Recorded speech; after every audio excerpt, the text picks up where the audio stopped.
Hello everyone, welcome to Blonde Vibrations.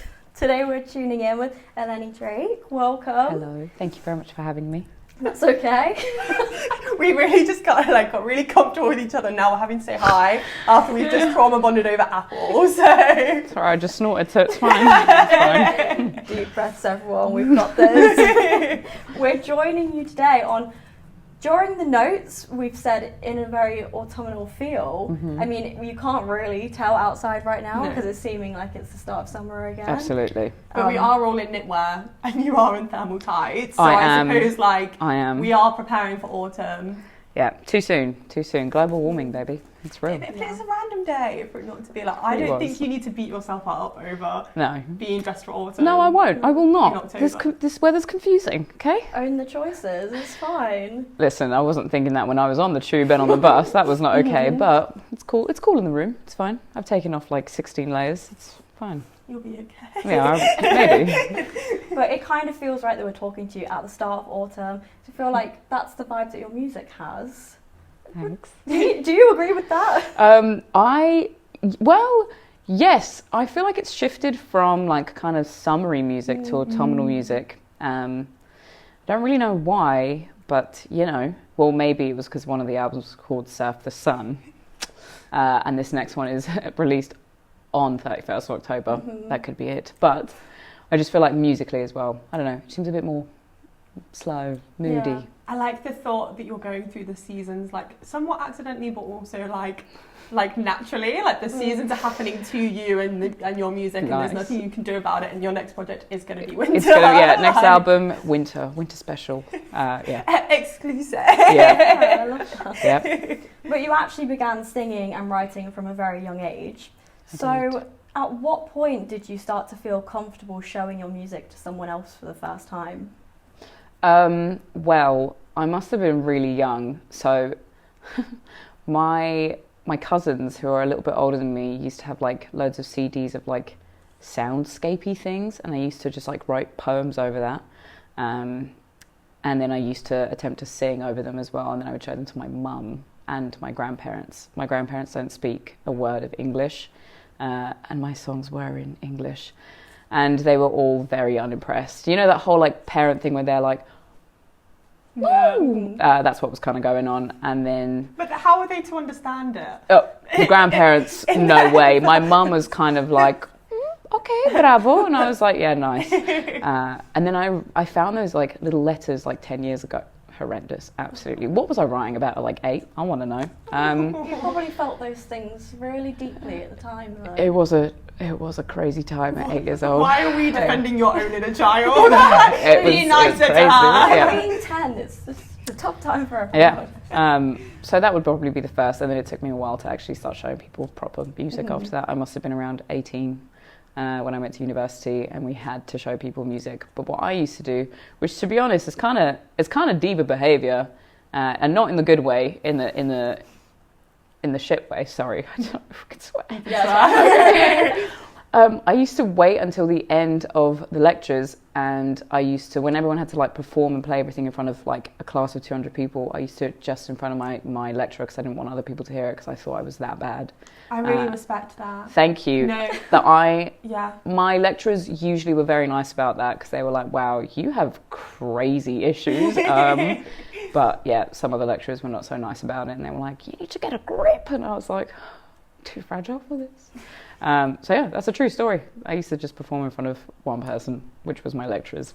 It's weird. I feel like I'm dropping unnecessary lore, but before I went to uni, I was like a music kid, and I was a classically trained singer, and I played the cello, but I was really bad at both. And I'm not just saying that to be like humble. Like, I wasn't very good. I had like 5 years of lessons, like 7 years. Didn't get any good. So I really relate to the whole like not wanting to perform in front of people, because I did the GCSE, and I would be like, I'm not going to perform, and I would deliberately put myself at the end of the list so that hopefully the class would run out of time. Amazing. So I like Yeah, that's okay. yeah, thanks. And it was at a smaller level, but I still felt the same. It doesn't matter. A performance is a performance. It's just not nice to do. No, it's sometimes. No, I wanted to. We're all just going around telling our stories We're now. London again, guys. So when I was in year 5, I really wanted to be in the production of Bugsy Malone. I learnt the singing part. She's obsessed with Bugsy Malone. I love well. Bugsy Malone. Yeah. Sorry, one of the best music. I'm not really a musical person, as in like, you know, musicals. Yeah. Maybe I'm musical, I don't know. Yeah, Bugsy Malone is like up there for me. It just hits different. So good, good. Great songs. Well, I wanted to audition for Tallulah, so Amazing. I obviously learned my name is Tallulah and everything. And I walked into the room with like the scripts and everything, and I just kind of like saw everyone else there to audition. I was like, no. So then I just walked back out and I just like didn't tell anyone I was going to. I ended up being like a dancer in like the first opening track, and all I had to do was just tip my hat basically, and that was me done for the rest of it. That's so, integral to the entire script. Okay. I felt like I was like letting down generations before me, because my older brother was in Bugsy Malone at the same school years before, and I was like, I've failed you. Well, look, no one likes a nepo baby, you know, so it's fine. Don't worry. I couldn't just be given Tallulah. Come on now. You have to work for it, man. Exactly. Yeah, I hear you. Is Tallulah on your baby name list now? It's on my dog Your name dog name list. list. My bad. Yeah. Like, just to honour that memory of what was once called. Exactly. The tangents already are crazy. Yeah. I mean, I guess while we're thinking about like trying to think how do we get this back on track, is while we're thinking about like the youthful joy of music and performing to like your parents, and then going from like not wanting to perform to your class, at what point did you kind of think, actually, no, this is something that I want to go full send into? Like, did it feel more natural than perhaps what it's sounding like here, where you were like, no, I do want to do this? Or was there like a specific moment where you were like, either A, I'm going to have to get over my stage fright, but also B, like, this is what I want to do? Yeah, I feel like there must have been some sort of definitive moment. I feel like when I finished uni and then I started working, this is such a serious answer. When I started working in music, I was writing songs for other people, and then I kind of really quickly realised, like within the year or two I was doing that, I didn't really like it. It wasn't really for me. And then when I was speaking to some friends who were musicians and some friends who weren't musicians, they were like, why don't you just release your own stuff? And I was like, that's a crazy idea. So I did. And that was that until my very first like performance was in 2021, I think. And that's when my manager was like, hey, you're going to have to perform these songs. And I was like, great. So yes, I have been slowly but surely working on the performance stuff. I still get so nervous. Like, I'm a wreck. Oh my God. I'm just doing a tour with Will Varley, and last week, I don't drink like caffeinated drinks. I love coffee and I love tea, but they're always decaf. I had 3 caffeinated teas, guys. That's how fucking lame that is. I had 3 caffeinated teas before my performance. Before I went on, I was like, this is ridiculous. So now I just have to stick to like herbal boys.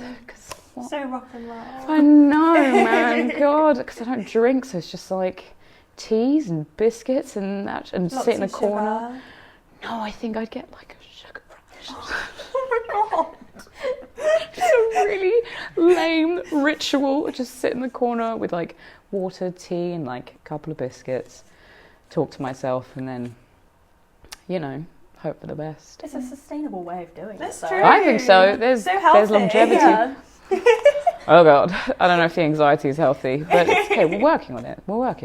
It's I fine. feel like it does take steps to kind of work through like nerves to a point where it's rewarding to get through those nerves though. Like, I don't know. It's a nice way of looking at it. Like, do you know what I mean though? Like, when we first started interviewing, I'd be so nervous, and then I would like, we say this all the time in the show, I don't know what it is that makes me like constantly confess this, we would black out whole interviews. Like, there was once one that was so high pressure that we sat there, did the interview, didn't remember a single word I said, like genuinely. Was it someone you guys loved? I don't know if we're thinking about the same one. Oh. One of them, like, yes, but not anymore.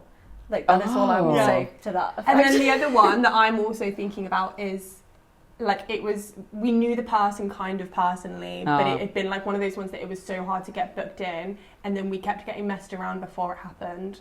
So it meant our time kept getting shorter, so it was just very high pressure. Yeah, okay, so like, fair. yes to both. Yeah. But then I feel like now I get, like, I'm happy when I get through the nerves because I'm like, A, it's over, but also B, I did it. I got through the nerves and I still remember what I said during it. Yeah. Nice. It's just, you got to do it a few times and it just becomes easier. Yeah. Maybe. Hopefully. We'll get there in the end. So now, current day, Yeah. do you still feel it's quite, intimate to show someone else your work, especially kind of knowing that you've built up this strong discography now and it's going to be out there to be consumed? Do you make peace with it at this point, or is it still nerve-wracking? I honestly act as if no one's heard my music. My friends, my family and friends are like the worst in my opinion, because, like, I don't know, some people might say my music's really happy, but I think it's very sad. So whenever like some family members are like, what's going on? I'm like, oh my God, I don't want to have this conversation. Like, everything's fine, honestly, because I don't know, my background's Greek. They're all quite like, everything's fine. Why do you need to be sad? I'm not. I think writing sad music is actually very cathartic. It helps me. It's like a nice little release of sad energy, if you will. And then it's good, it's cathartic. But, my extended Greek family are just like, what's happening, man? Get a grip. And I'm like, yeah. So it's actually just worse when like family and friends talk to me about it. That's why I act as if they don't listen to it. I act as if no one listens to it. And that way I get to just live my life making music. Because then you're not overthinking what you're saying. Yeah. No, Like, I do get that. Like, when we started the podcast, it was a radio show, and we genuinely, like, no one was listening. Like, our parents were listening, and then slowly more people from uni would start listening.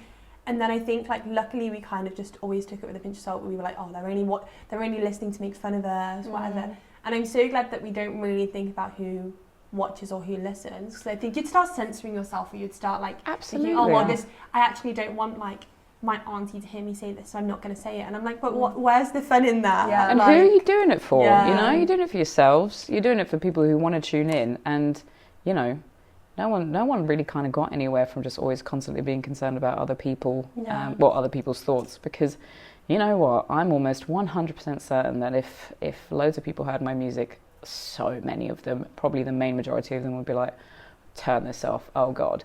But I can either fixate on those people or I can fixate on the ones that do listen to my music and, turn up to gigs or, buy the vinyl or stream online. And they're the kind of people that I'm doing this for. I'm not really catering to, someone who's not those people. Yeah, that's it basically. So good on you guys for sticking to it. Who cares? I like that way of thinking about it, though, of just like disregarding people that don't like something. Yeah. Like, I think that's what are you meant to do? Nothing. Not to call you healthy again, but I think that's a really healthy way to look at it. Like, therapy. Like, I really like that, of just being like, well, that's that. Like, you can go down your path. Well, and I I'll mean, just keep doing what I'm doing. Yeah, I'm sure we all have insecurities. Like, I 100% do. But, if I let my insecurities just kind of feed into my daily life every day, I would be so scared of doing anything. Like, again, I don't think making music and releasing it is exactly the biggest leap anyone's ever going to take. But, I don't know. There's other things in my life as well that I can kind of equate that to. And just got to do it. I'm telling you. Embarrassment is an underexplored emotion. Just do it. Yeah. Don't give embarrassment the power to be embarrassing. There we go. Exactly. Sure. That's my motto. I always have to force myself to say to people like, oh, I had this really embarrassing moment, and then I go, no, it wasn't embarrassing, because like embarrassment's not real. Like, I don't get embarrassed. It was just a situation. I think it is real, but it's okay. It's like, who cares? Like, it's just a thing. It's just whatever. Yeah, because we have it as well. Like, I'd put something on TikTok, and someone would be like, oh, I saw it, and in my head I'm like, oh, cringe, embarrassment, and I'm like, algorithms worked well then if you found your way to it. Brilliant. Who cares? You mentioned like writing songs for other people, and something that I think is really like admirable is how hands-on you are with like the production side as well of music. Yes. And I think like you've done your research. Of course, I feel like Nardwar. I know. Like, we have to. But like, I think that's really admirable, and I think it's something I can even fathom. Like, is that side of things. Like, I watch people doing it, and I hear people talking about it, and I'm like, wow, that's like a whole different craft. Why is that important to you? Obviously, you've got a history in like music studies, so that does make sense. But like, why to you is it important to be so hands-on with production as much as songwriting? Because I'm a control freak. No, that's partly actually completely true. But I feel like when I first started out and I was making music, I'd be working with a whole bunch of people that weren't necessarily hearing or seeing my vision, if you will. And that's fine because they have their thing going on, they have their ideas, and sometimes when it all just gets when loads of people have all these ideas and it doesn't really like synchronize, it can get a bit messy. So then I started going, all right, if I'm hearing this in my head and I want it to translate here, I just need to work on it myself and figure it out. And it didn't happen overnight. It was like, years, and I'm still learning how to do those things. Years of like kind of working on it and going, all right, I'm hearing this in my head, and now I'm at a point, hopefully, where I can kind of hear something and go, okay, I can do that now. So yeah, it's partly a control thing, but also because I just felt like I could do it the way I wanted to do it. Yeah, that's it, really. Do you find it satisfying? Yeah. It seems like it would be. I enjoy it. I enjoy the process of making the music much more than anything else, because there's points where it can get really like, okay, this is a crazy word to use for my music, but exciting. There's like, when things start clicking and they start making sense and you're like, yes, this is working. It does get exciting, and then, it's all done and finished, and then you sit on it for a year and you're like, oh my God, I shouldn't have done that. But that's my problem and I need to get over that. Do you ever look back on things that you've released a few years ago and look back and think like, oh, I should have done that differently? Or are you very at peace once it's done, it's done? No way, 100%. Every single song I've ever done, I listen to it after and I'm like, what's wrong with me?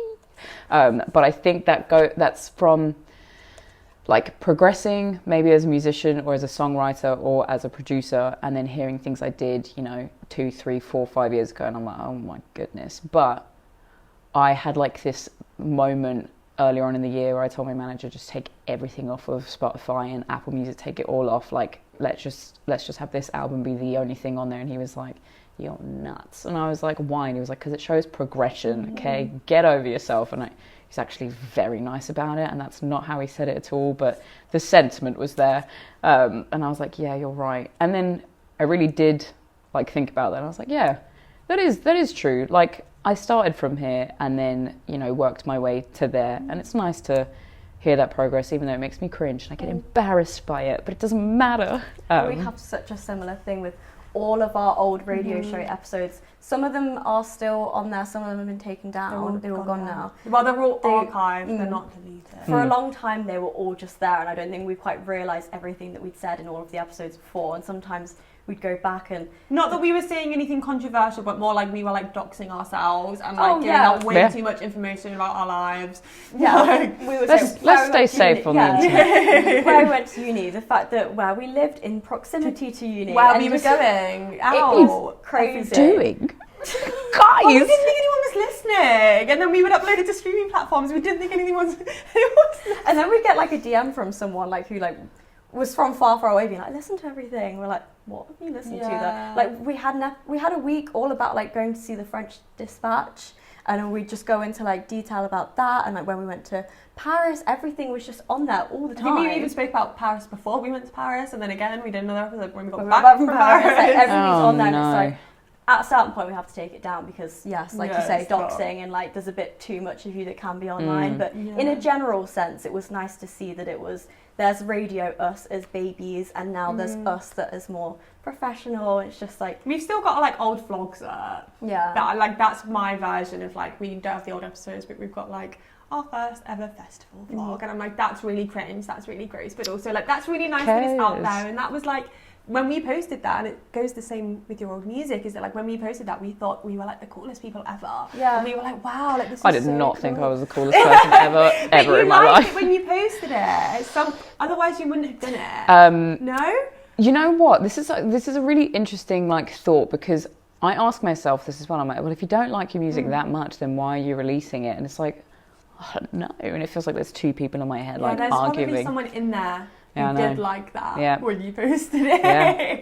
I need to get over my ego. Sometimes it's a bit sinister when people don't have like any sort of like background. Like I'm aware that this is like a little bit controversial, but you know when like an artist just comes out of nowhere, not in like an industry plant way, but you know it's like all of a sudden like they're just doing really cool stuff, and I'm like, you weren't like I know the process of being an artist, and like you've not just like sprouted out of anywhere and just been like, I'm gonna write this really cool song and I'm gonna post it and it's gonna be perfect. I'm like, I want to see the like little like scrappy like. You've not spawned cool. Yeah, there must have been like other versions before. I love the grind to get to cool. Like I think it's so fun. Yeah, you're so right. But I mean, I feel like there's also some really effortless people in the world where you're just like, what the hell, man? At the top of my head, I don't know, and I don't care if you don't like her. I love her. Hayley Williams, man. She just can't do anything wrong in my eyes. Oh, I thought you were saying you didn't think. No. I was like, oh my god, what? I'm really surprised at that. That's why I was like, really? No, I love her. I don't know how to react to this nicely. I think this woman was birthed cool. Like, oh my goodness. Just, you know. I'm so glad you weren't calling her boring. No that way. That was real panic in my eyes. No way. Yeah, and obviously she released her album recently and stuff. I'm just like, man, 20 years I've been listening to this little lady, and she just can't fail. I said this to Eliz at the time. I saw someone online be like, where can I find songs that have like as much emotion as this one, as Parachute? And I said to Eliz, like, anything she's ever done. Yeah. I was like, literally like, look at any of her discography and you'll find it. I don't know why you're acting like this is a one-off. Yeah. Hayley Williams, man. She's great. So back to the album.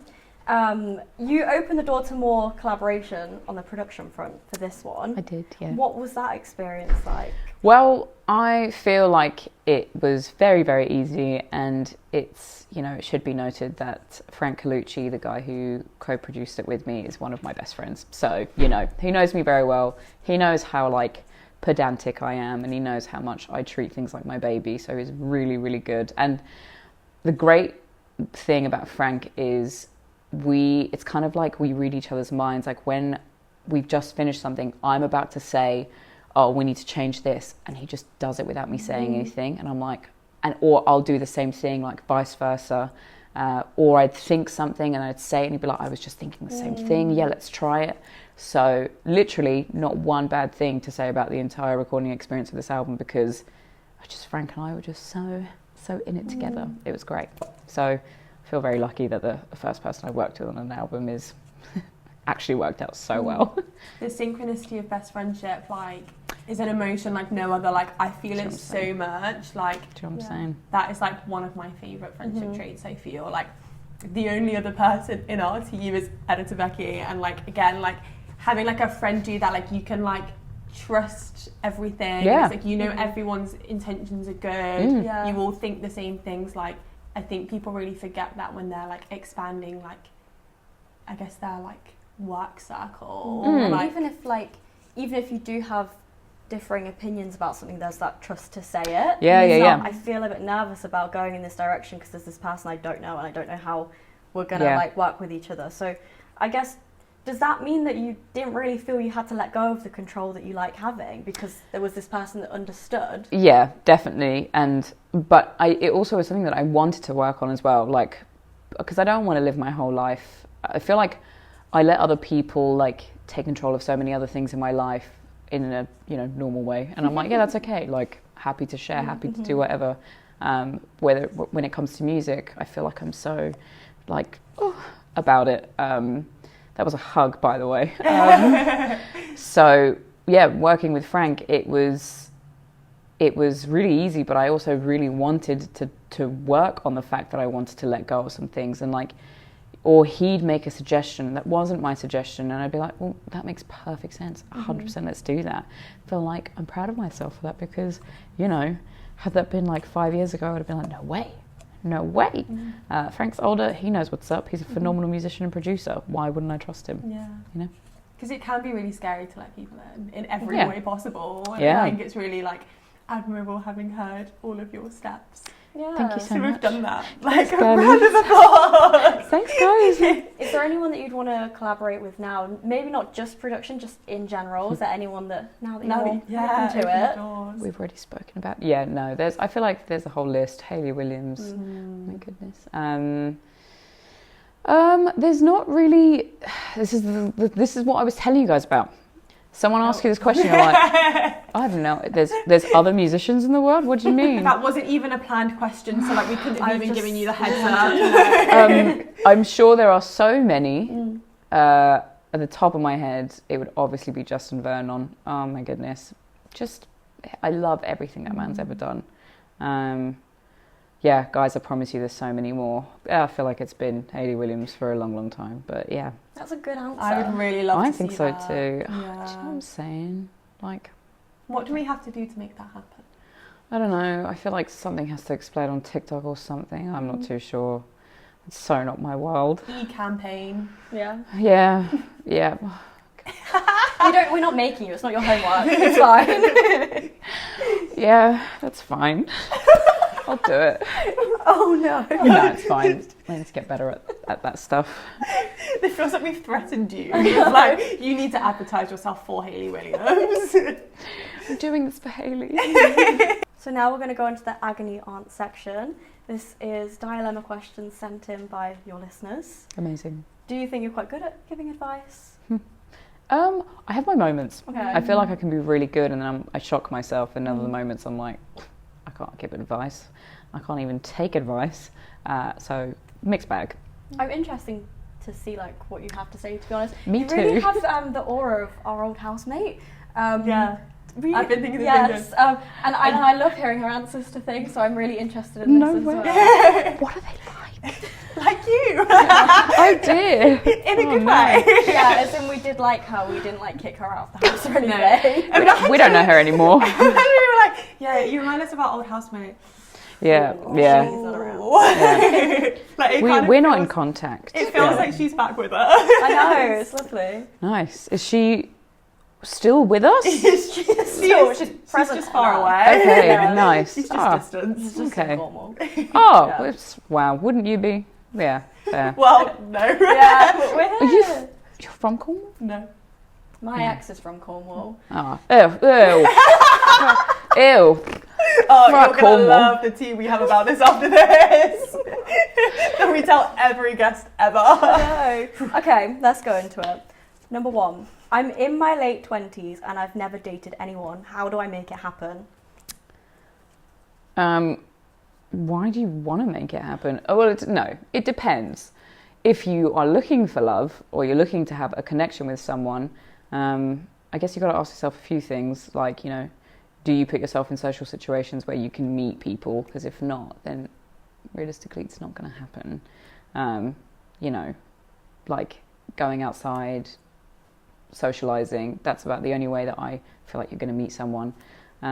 Sorry, can you go back to the question, because I feel like I digressed there. Just how do I make it happen? How do I make it happen? Yeah, well, I mean, that would be, if you've got someone in mind that you like, I don't know, be nice to them, don't be a weirdo, be calm, take an interest in their interests, go do things together if you have someone in mind and they might reciprocate certain feelings. Don't be pushy. No one likes that, and it's not fair. But yeah, I guess if you also feel like societal pressure to want to date someone, but you don't really feel like you need to or want to, don't. Being alone is so freeing and it's so beautiful. I feel like you really get to learn yourself and know who you are when you're alone. Two kind of very different answers there. So sorry, guys. No, but it's like either you feel this way and then this is your advice, or you feel this way and that's your advice. Like, I think it's very well rounded, and I think the if you're not sure if you want to date, then don't is a very underrated 100%. response. Don't do it till you know you want to. I'm unless you think you need to. Do you know what I'm saying? Yeah. Like, how many times I don't know about you guys, but I've kind of felt like maybe I need to be with someone because that's just kind of what society thinks is normal. Oh my God. I have not been happier for a long, long time, because I've also been in really fruitful and beautiful relationships that didn't work out amicably, but Oh my goodness, when I lived alone for the first time and I was alone, I really felt at peace with myself, and I was like, wow, this is living, baby, you know, like you're a whole person without like having another person to make you feel like you're whole. You just are the whole. Know yourself, because you know, like I think when you're codependent or when you rely on someone else for your happiness, it's unfair on them and it's unfair on yourself. You gotta know yourself, you gotta love yourself, and it's.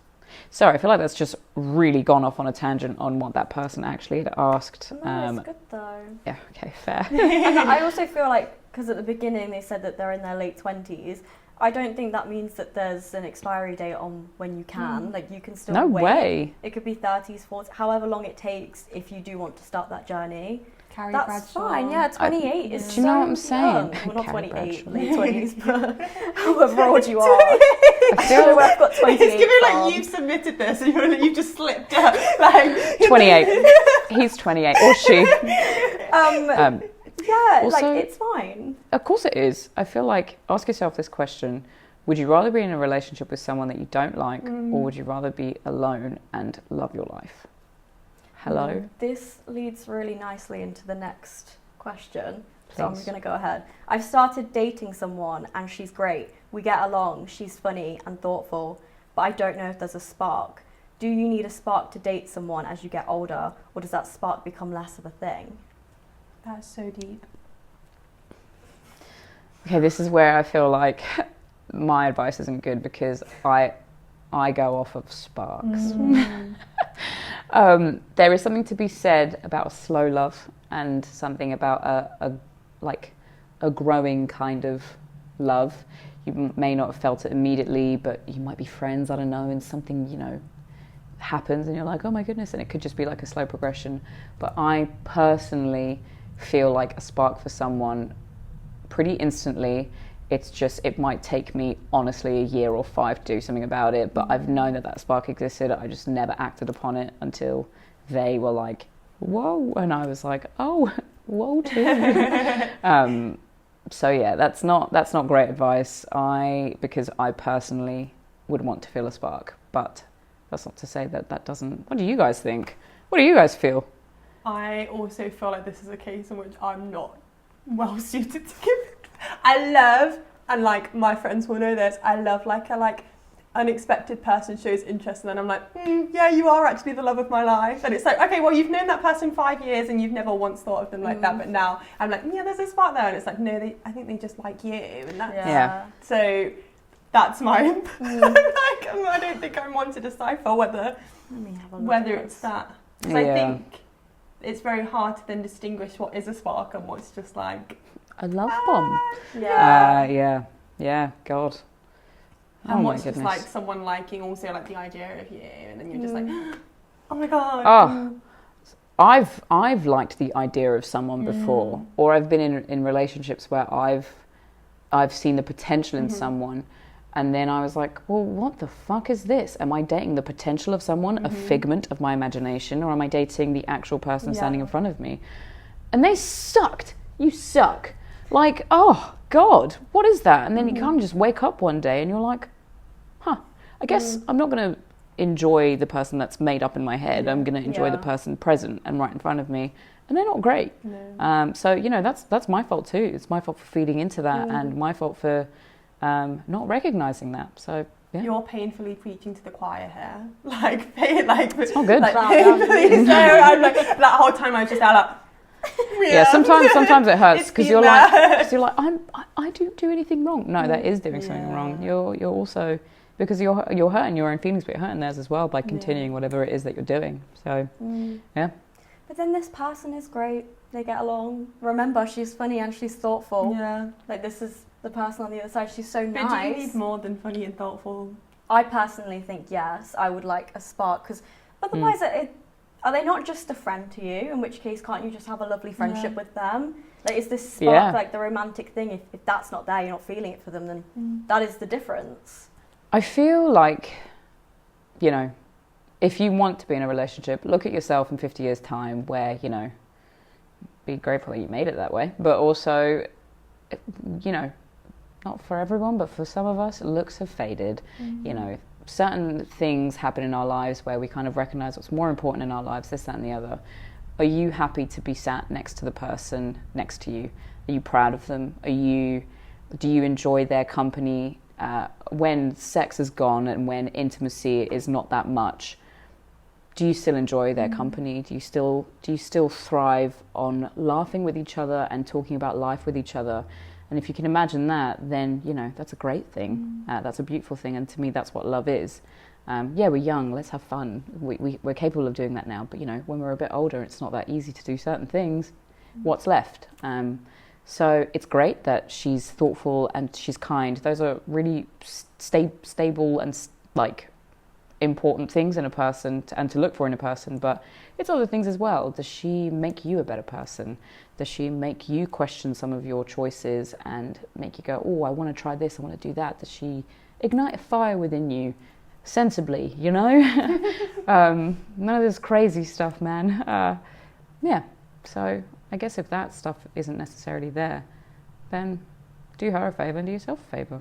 I love the trick of picturing yourself in 20 years and, like, not necessarily whether she's there or not, and just like if you picture yourself in 20 years, picture your job, picture your house, is she there? Yeah. Like, I love that trick. Like, I've seen, like, people I know do that, and it's like, that's crazy. Because like, it actually, it is true. Like, it's like, oh yeah, and I'll probably have a partner, and it's like, but is that, like, are you picturing that person? And if you really saw a future, then you'd be like, I'm with that person, not just the general concept of a partner.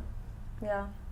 For someone who went into that being like, nah, this is where my advice gets patchy, that wasn't patchy. Maybe. When I you don't know. locked in, it was a beautiful answer. Like, it really was. Thanks. Thank you. I don't think it was. I just, you know, I'm a sucker for love, but the right love. Yeah. And also, you know, when you're just young and it's like, it's okay. You might date like 50 people in your 20s. That's fine, man. I feel like not everyone you date needs to be your forever partner, your life partner. Some people are lucky to get that from when they're in high school all the way down to like their 80s. It's amazing. And some people just need to see what's out there. You know, some people realize that they're gay. Some people realize that they're bisexual. Some people realize that they're asexual. You know what I'm saying? Like, go out there, see what's good for you. Don't be mean to people. That's not like a green card to just like do whatever you want with no consequences. Absolutely not. Be transparent. Communicate. But I think you're allowed to figure it out as you're doing things. Otherwise, you're never going to figure anything out if you're not actually moving through things. Yeah. You're just going to be sat thinking and not actually doing it in practice. Just be respectful and be communicative. I feel like that's the best advice I can give. Yeah. That's good. Yeah. It's a bit of a tangent, sorry. No, it was really good. My bad. So now, like, moving on from the agony aunt section, we want to spend a bit more time talking about Chuck, since it's now out. Yay! It's fine. It's out. I love that we were like, we don't have to pretend that it's out. And then I actually just decided it'd be really funny to see you panic and be like, it's out. It's out now. What was the first song that you wrote for it? Half Alive. So I wrote that pretty much like a year before it was released, and it all happened very quickly. Like, sat down with my guitar, hopefully, and it all just, honestly, this is not the case for every song, absolutely no way, but this song was kind of like written within 20 minutes, and so I recorded it as like a little demo before I took it to Frank, and it pretty much stayed exactly the same. Like, no changes, just like additional like strings and stuff and drums. But nothing changed, because Frank, I remember sitting on his living room floor and playing it to him, and he was like, don't fucking change a single thing. He was like, it would be horrendous if you did. He was like, this is great. So again, you've asked me one question, I seem to have answered. That seriously paid off as well, because that sounds really good. Thank you so much. That's really satisfying to know that that's kind of how it came to be as well. Thanks girl. That must have felt quite validating as well as the first one. I didn't. Well, I wasn't really thinking about it, to be honest. I wasn't thinking this is going to be an album. I wasn't thinking this is going to be on Chuck. Chuck didn't exist. I wasn't thinking anything about it. It was more just like, all right, that's happened. And then kind of immediately after that, I'd written a Wonder Day, and those songs actually join into each other. So as you know, it goes a Wonder Day first, then Half Alive, and they bleed into one another as like one song. So it's kind of nice that they were written around the same time. Yeah. At what point did you know that it was all going to be part of Chuck? Or like at what point did Chuck, I guess, come about? Probably around like halfway through. Okay. So halfway through like the songs, I had like got 6 songs at this point, and I was like, oh, feels like it's going to be an album. And then I started working more towards an album and kind of keeping it. I don't necessarily believe in like following like a theme or something, but like I wanted to keep it cohesive with like the other songs on there already. Kind of like a story, not like again following that structure, but around that kind of premise. And yeah, and then called it Chuck. That's like the best of both worlds, because you had the organic like writing of 6, and then you had the rest of them to like tie everything together. Yeah. So you kind of had both experiences of like writing for this kind of, at some points, like like I don't know, like embodied thing, as well as just writing for doing that. Mm-hmm. Yeah, I enjoyed the process. It was good. It was cathartic. And again, because I'd written all the songs on just like my nylon guitar, and then I'd finished recording them, and then I sent them to Frank after, and he was like, let's go. He was like, this is going to be great. So it was just nice having his like input on certain instruments and stuff, and drums that could go there, and this and the other. The only song I will say that I really let go of my control freakisms was Ripples. That song sounded very different when I had written it. It was originally like a waltz on the guitar, and then Frank took it and did what he did, and I've had like such an up and down relationship with that song, because there's parts of me that are like, this is way too happy for me, and there's other parts of me that are like, oh, this is fucking great. So yeah, that one, as you'll hear, if it's too happy, just know that was Frank. If you like it, just know it was me. That's kind of fun knowing there's like a completely alternative version out there somewhere. Yeah, maybe. I might release an acoustic version. Who knows? Ooh. We'll see. Something that you can see across the songs on this album is how like raw and honest you are, and you're delving into such. This is the word that I will say right first. Like, mind you, it's not a big word. I just and can't she read did more. Okay, so who cares? You should know. Philosophical. Amazing. Now when I say it Smashed out loud, that was easy. I should have just not led up to it so much. Philosophical questions, like what it means to give and take, but also what that looks like on an individual and emotional level. So what was the emotional process as you approached these subject matters? The emotional side, I can't really write music when I'm feeling the real emotions about whoever it is I'm talking about, or the situation I'm talking about, because I'm a human being. I don't think about music when I'm going through those things. I think about getting over it. I think about doing better, getting better. And I feel like, oh yeah, whatever, I don't care. My ex,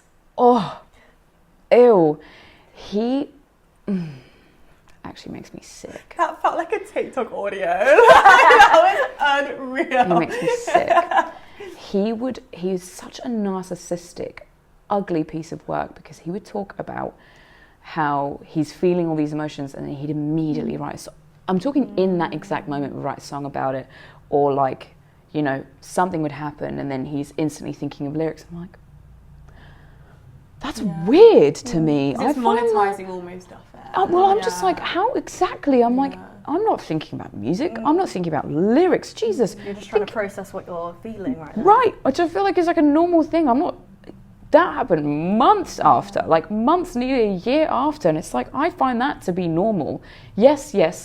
Don't get me wrong. I think it's good to let out your feelings and to write things down, to journal. Love journaling. But I'm not sat there in front of someone going, yeah, well, I'm going to start singing this song, and I'm going to start writing these lyrics. I'm going to start making this in front of you. And it's like, are we experiencing this together, or are you concerned about your music career? What's happening? Oh, it's very bizarre. So to go back to the emotional thing, I need to wait like a minute before I start getting all that out, because I've done the process as me as a person, and then I can do the process as the musician. Because I go to therapy, and that's that. Yeah. That makes sense to do it that way as well. I think so. Because do you think that then you can approach those songs that are handling emotional things kind of more objectively, because you've not kind of like, I don't know, it's not that moment of like initial sadness, it's more like reflecting on that sadness, and then the song itself doesn't hold that raw, like, not that it doesn't hold the raw emotion, but like the raw emotion in the sense of like the sore emotion. I know exactly what you mean. It's kind of like the best way I feel like you described that perfectly, and I like add on to what you're saying.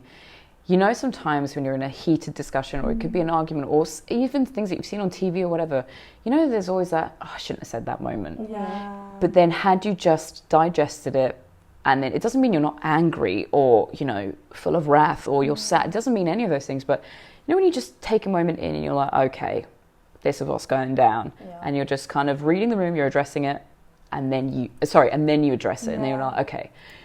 Typically 9 out of 10 times I feel like your answer is going to be a bit more thoughtful, a bit more maybe calm. Sometimes it's not warranted to be calm. Sometimes you just gotta let it rip, you know. But do you know what I mean? Like, how many times have you left a situation and just gone, gosh, I could have been cooler about that, man. So I think that's what this album is about as well. Like, it's not a hateful album. It's not an album where I'm going, you know, fuck you. It's like you know what? You were this, but you were also this. You were also great. And if I step back from the moment and I realise that people can be multiple things at once, it's not so black and white, and people aren't so black and white. And you had these great elements about you, and you had these wonderful things that I enjoyed about you. And that's okay. That's okay that it didn't work out. You can feel that in the album. Like, it feels like it's like a full-bodied, like, representation of something, and not just like a heat of the moment. It's like a balanced view. Yeah, absolutely. Do you feel like the singles that you chose to release are a reflection of that, or do you feel like it's like almost like a sub-story? Because I'm really interested in like the process of like, how do you select what you release separately? I kind of, let me give you a real lazy answer. I really, really, truly, for the first time in my musical career, I'm so proud of a whole body of work that I could not care less which songs were singles.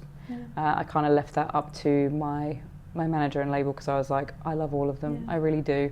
I had some in mind that I was like, surely these need to be, but whatever. And they did choose them, and they chose a couple of others. But again, I literally could not care less, because I loved all of them. I do think that they all deserved some kind of spotlight. And the ones that weren't selected as singles, I don't care, because they're out now and people can listen to them, and, you know, hopefully they resonate with them or they connect with them in some way. They'll all get their moment in the end. Yeah, exactly. So it's not really something I think about that much, to be honest. We're happy to hear that, because we're big fans of like an album as like a whole thing, rather than, I don't know, just big moments. Yeah. Sometimes when it's like the filler tracks, and you're like, it's disappointing, or like it's really like the singles that are carrying or driving the album, and you're like, damn. But not with this one. So was there anything or any of the songs that you felt hesitant to release because of how personal it is, or was there any songs that actually didn't make it to the album because of how personal they are, or another reason? I had actually the exact amount of songs that I'd written on the album, or the exact amount of songs on the album. I hadn't written any more or any less. So that's how I know it was meant to be the way it was. And sorry, what was the first question? My apologies. Was there anything that you were hesitant to release? Oh, no. Because, like I said, I took that time to kind of relax, calm down. Again, I don't see the need to be disrespectful or cruel. I think like sometimes in songs it's necessary. Don't get me wrong. I love listening to, you know, people kind of getting mad, but I think in this instance it wasn't necessary. And you know, a little Easter egg for you: it's not actually just about one person. It's about two. and all the very loving, beautiful tracks on there are about my ex-partner, who's one of my best friends, and they're wonderful. So, you know, there was a lot of light and darkness in the album. Yeah, it's truly about like reconciling, growing, loving, and you know, it's okay that things don't work out. That's fine. I feel like I know the answer to this, but does it feel cathartic to have all of that out there? Because it is so like core to you. I know it's hard to say now because it's not currently out, but like when you think about it being out and the songs that you have released, like at the end of the day, like, it kind of is out because you've done it. Yeah. And does that feel like... It's been out for 10 months for me. So, yes, it is a nice feeling to have it all out there. I feel like sometimes I get very... I feel like I just struggle sometimes with going, oh my God, this is my life. And I know you're probably thinking, what has that got to do with anything? But it's like, there's actually people out there who want to listen to it, and you know, I spend the majority of my time as a musician going, there's no one that listens to my music, and that's okay, and no one cares. But that's actually not factually true, which is kind of crazy that there's people out there that listen to it. So, you know, I want them to enjoy it. I want them to feel what I felt. Well, maybe not the pure but sadness, at a small point, I guess. Yeah. Like, because if they can feel what you felt, even the bad things in that small portion, that could prepare them if anything ever unfortunately happens to them, because they're like, I know someone who's gone through that. Or chucks your parachute. Yeah. And I think you'd be surprised at how many, like, not even just musicians but creatives feel like 100%. I mean, that is imposter syndrome at its core, but I do think, like, even when there's hundreds of people listening to something, I think it's so normal to be like, yeah, but are they? Yeah. And I think that is normal. Yeah. 100%. So the album has been out for a week. Yeah. It has been. It is out. If people haven't already listened, but they've heard of you or they've just found you through this interview, what is one forward word you'd like to give them before listening?